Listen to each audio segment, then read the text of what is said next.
The mainstream publishers have not been alone in their advancements over the last 10 years or so. The independent alternative press, longtime haven for individual voices wanting to be heard, has been growing rapidly and gaining more and more notice. Only in the comic book industry is this considered mainstream. Thus, the alternative press is important to the entire comic book industry, since it offers the largest variety of subject matter that would appeal to a more general readership, not to mention being more welcoming to a diverse group of creators than the mainstream.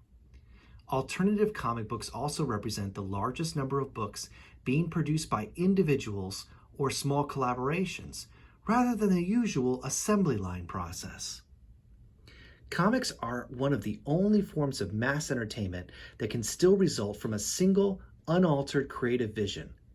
And the greater breadth of material that takes advantage of this fact, the more innovative and challenging art that can be disseminated into culture at large.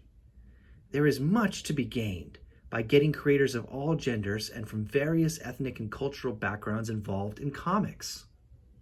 Just as a broad range of topics has greater potential to reach a wide audience, a diverse group of writers and artists can provide a multitude of unique and progressive perspectives to base their work on, and thereby appeal to a much wider demographic.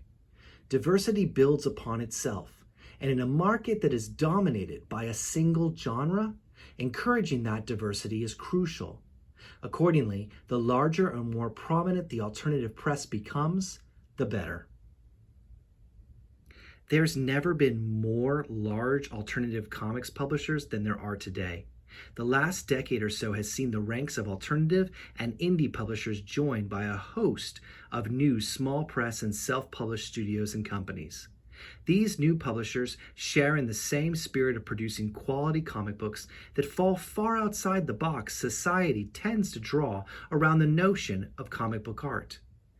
This wide assortment means that creators who want to get published have plenty of options available to them, and that virtually no proposed project is too weird or obscure to see print somewhere, as long as there is substantial talent backing it up.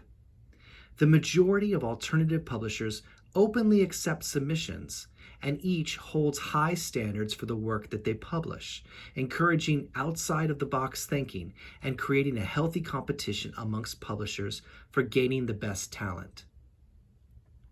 This sort of growth is absolutely crucial for comics, since the majority of what is being published by the mainstream has a small potential audience compared to other genres.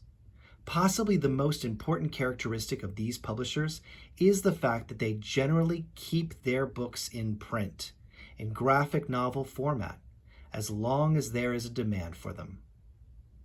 This ensures that the wide variety of works available in the alternative press will be perpetually available to readers seeking them out. The importance here is self-evident. No matter how brilliant these comics are, if readers can't find them when they need to, they're not making any impact.